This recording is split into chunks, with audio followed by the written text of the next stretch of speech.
وہ اب بھی اپنے پرانے خوابوں میں گم تھی۔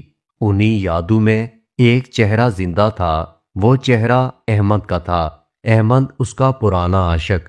سائمہ اکثر بہانے بنا کر گھر سے نکل جاتی اور چپکے سے احمد سے ملنے جاتی۔ ادھر ننھا بیٹا گھر میں روتا رہتا، مگر سائمہ کو کوئی پرواہ نہیں تھی۔ یاسر سارا دن کھیتوں میں محنت کرتا اور شام کو تھکا ہارا گھر واپس آتا، مگر اکثر سائمہ گھر پر موجود نہ ہوتی۔ وہ خود اپنے بیٹے کو دودھ پلاتا، اس کا خیال رکھتا اور دل ہی دل میں ٹوٹ جاتا۔ ایک دن اس نے نرمی سے کہا، سائمہ، بیٹے کا ذرا خیال رکھا کرو، وہ بہت چھوٹا ہے، اسے ماں کی ضرورت ہے۔ یہ سن کر سائمہ بھڑک اٹھی، تم اپنی زبان بند رکھو، تمہارے پاس ہے ہی کیا؟ ایک تو میری زندگی خراب کر دی اور اب تم چاہتے ہو میں تمہارے بیٹے کو بھی سنبھال لوں۔ یاسر خاموش ہو گیا۔ خاموشی اس کا مقدر بن چکی تھی۔ ایک دن یاسر نے سڑک پر سائمہ کو ایک نوجوان کے ساتھ موٹر سائیکل پر ہنستے ہوئے بیٹھے دیکھا۔ اس کا دل ٹوٹ گیا۔ گھر آ کر اس نے پوچھا تو سائمہ نے شور مچا دیا کہ وہ اس پر شک کر رہا ہے۔ وقت گزرتا گیا، پھر اللہ نے ایک بیٹی عطا کی، مگر کچھ ہی دنوں کے بعد شوہر بیمار ہو کر دنیا سے رخصت ہو گیا۔ شوہر کے مرنے کے بعد سائمہ گویا آزاد ہو گئی۔ اب نہ کوئی روکنے والا تھا، نہ کوئی ٹوکنے والا تھا۔ وہ روز اپنے عاشق کے ساتھ گھومتی، ہنستی اور گھر آ کر سو جاتی، بچوں کی طرف دیکھتی تک نہیں تھی۔ آخر ایک دن وہ تیار ہو کر نکلی اور بیٹے سے کہہ دیا، مجھے دوبارہ اپنی ماں مت کہنا، میں ہمیشہ کے لیے یہ گھر چھوڑ کر جا رہی ہوں۔ بیٹا اپنی بہن کو سینے سے لگا کر روتا رہ گیا۔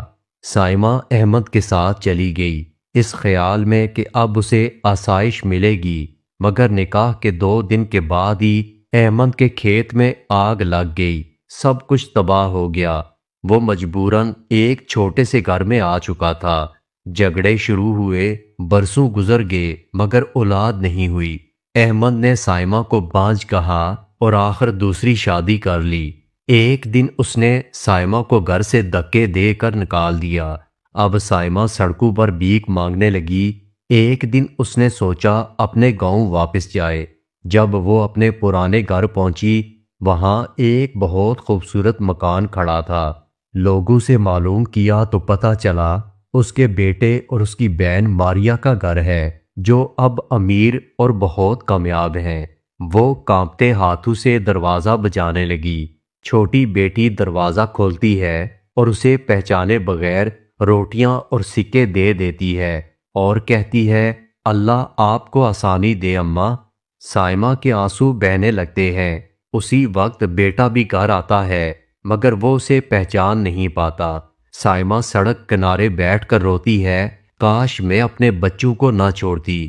اب اس کے پاس نہ تو گھر تھا، نہ اولاد تھی، نہ عزت، صرف ندامت اور خالی پیالہ تھا۔ دوستو، یہی انجام ہوتا ہے ان لوگوں کا جو اپنے سچے رشتوں کو چھوڑ کر غلط راستہ اختیار کرتے ہیں۔ دوستو، اگر یہ کہانی آپ کے دل کو چھو گئی ہو تو میرے چینل کو سبسکرائب کر دیں اور کامنٹ میں بتائیں کہ آپ کو یہ کہانی کیسی لگی ہے۔ دوستو، اپنا بہت سارا خیال رکھیے گا۔ ملتے ہیں اگلی ویڈیو کے ساتھ۔